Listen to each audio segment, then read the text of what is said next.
And the third greatest comic of all time is AKIRA by Katsuhiro Otomo. This book changed the world. It took Japanese comic books, planted them firmly in the West. It changed animation with the film AKIRA, which I still to this day is the greatest anime ever done. This story, the line work that Otomo created, simply continues to echo throughout the decades. You're looking here at the 35th anniversary edition set, which I absolutely loved with all my heart. Now, this is the story of a Neo-Tokyo world where the government has become wildly oppressive after another world war, World War III. A nuke has hit again. Now, obviously, Japan has a relationship with being nuked that no other country in the world has. And there are these teenage motorcycle gangs who are the rebels without a cause in this world. And one of these gangs is headed up by a guy named Kaneda, who's our point of view character into this world, and Tetsuo, who is another one of the bikers.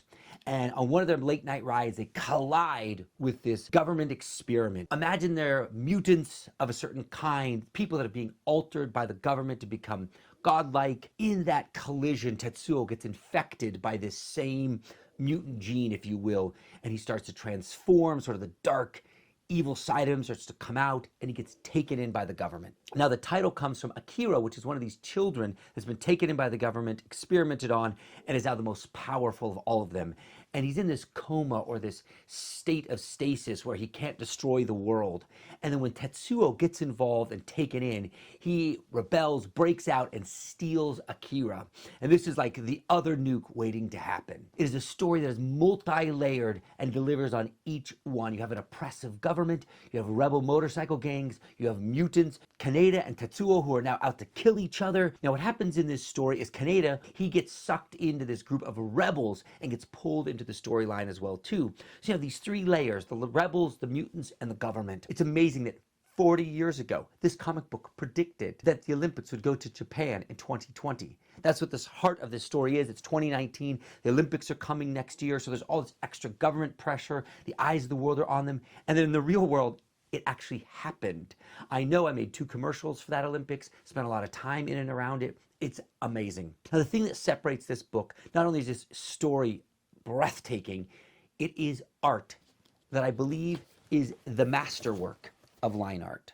It just has no equal, what Otomo did here. Its influences are marked all over modern comic book artists in both the East and West. These incredible pages, you can see here the use of speed lines, which is now all over Western comics, people like Daniel Warren Johnson, James Herron. There is emotion and a life to these pages that I don't think I've ever seen again in just black and white line art. This page here really tells you the level of design work that Otomo brings. Look at that freeway going into the city. It's a masterwork in graphic design as well as art. And what I love about Otomo is his ability to go ultra close. You see there with this eye shot, create all this different speed and the emotion that's there. Check out this fight scene here. You see all the motion and movement in these pages? And when you start thinking about all these pages being traditionally done, all these lines, and it's all in the brain of one man. Obviously, he had some assistance, though early on he did not. This is one of my most favorite aspects of this story, is the relationship between Tetsuo and Kaneda. Now, in the film, it gets quite truncated, but in the graphic novels, you really get to explore their friendship, the duality of it, the struggle that there they are.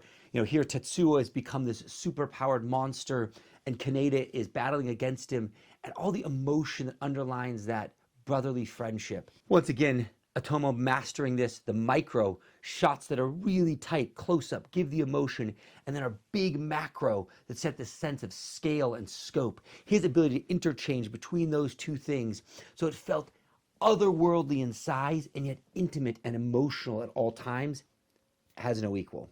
I've got it here in both this anniversary edition as well as these beautiful editions that were done early on where they've mirrored the art, if that is something for you, and then they colored it.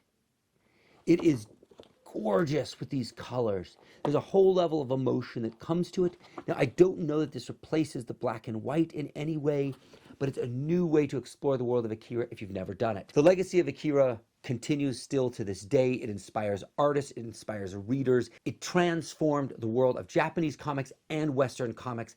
I don't think any single book has had this much monumental effect on the way comics should look and feel.